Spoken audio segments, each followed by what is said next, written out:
Welcome back to ESBR Boxing's YouTube channel. We have just seen Gavin Gwynne and Cameron VUONG get a draw in their rematch in Birmingham tonight on the Matchroom card live on the Zone. Niall, good to be joined by you as always.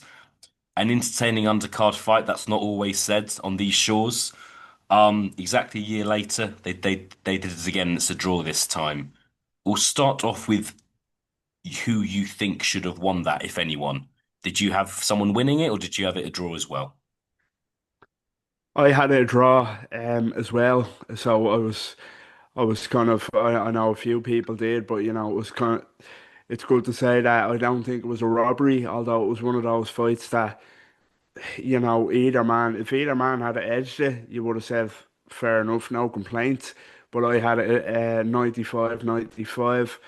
I think it was absolutely a fair result, very entertaining fight. I loved it. Credit to both men there, really. Gavin Gwynne, proved a lot, and Cameron wrong, although, he will get kind of criticisms that we might touch on, but, he proved he can dig in a bit.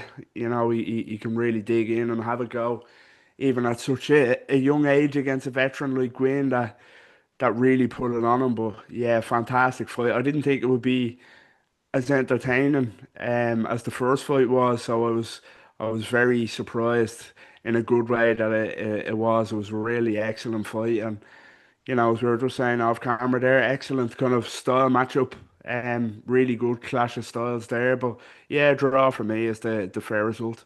Yeah, and I saw both Tony Bellew, Dave Allen ringside had it a draw, so I don't think you're alone there. I think one thing I would say is I do feel sorry for Gavin Gwynne because the majority of people thought he won the first fight a year ago. He's then spent kind of pretty much a year out the ring. I know he had a run out a few weeks ago in South Wales, and he's come back. And I think if there was a winner tonight, I think it was Gavin Gwynne. I don't think that the scorecard 97-93 to Vong, I think is a very bad scorecard. I don't think you can only give Gavin Gwynne 3 rounds.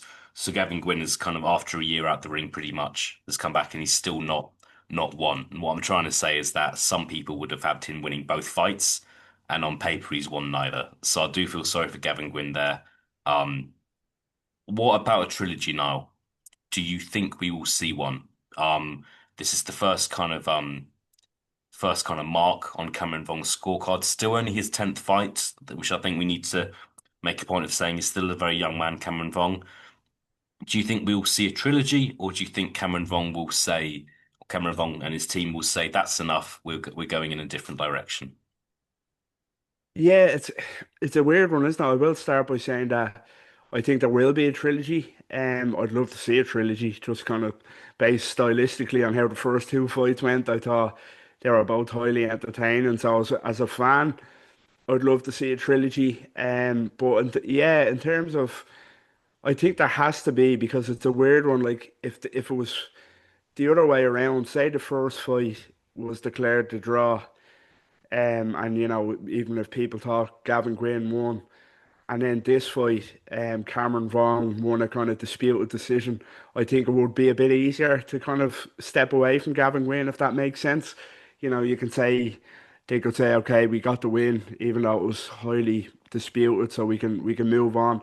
I just don't think Cameron Vaughn can close this chapter on a draw.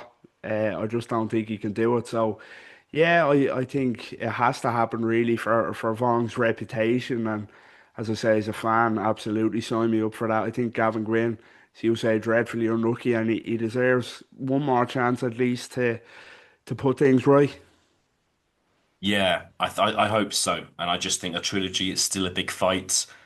Um, we'll see. I think that's what's really interesting here. I would like to see a trilogy as well, partly because they're two good fights, and you know you're going to get another good fight. Thinking about it, I've just got a feeling Cameron Vong's team are going to say, "Look, we want to spend the next year, 18 months just developing, really, just kind of basically going down. They're not going to say this, but basically going down a level. Gavin Gwynne is still British level, um, and I think they want to go back down to maybe English level, maybe even pick up an English title for coming back. If Cameron Vong was 28 rather than 23, it would be different, but he's still so young, and there's no point, maybe from his side, being another tough fight against Gavin Gwynne, because I think if you're Cameron Vong, say there's a trilogy, you could be 23 years old and possibly have a loss and a draw on your record to Gavin Gwynne and three very hard fights against Gavin Gwynne, which you don't need to have.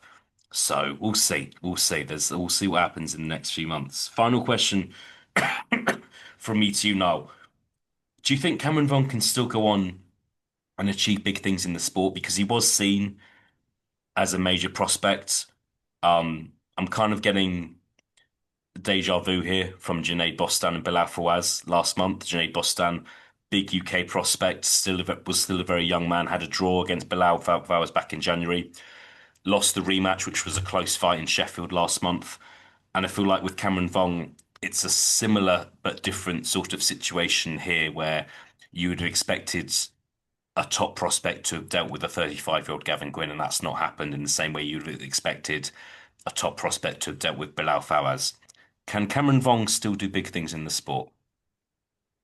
Yeah, I think he can. He's definitely kind of young enough. I think we are quick enough to write fighters off after kind of bad results or kind of, I won't say bad performances. He didn't he didn't get brutalized and stopped, say, by Gavin Gwynne. So, there is still positive signs there, and he is young enough to turn it around. So I really do think he can.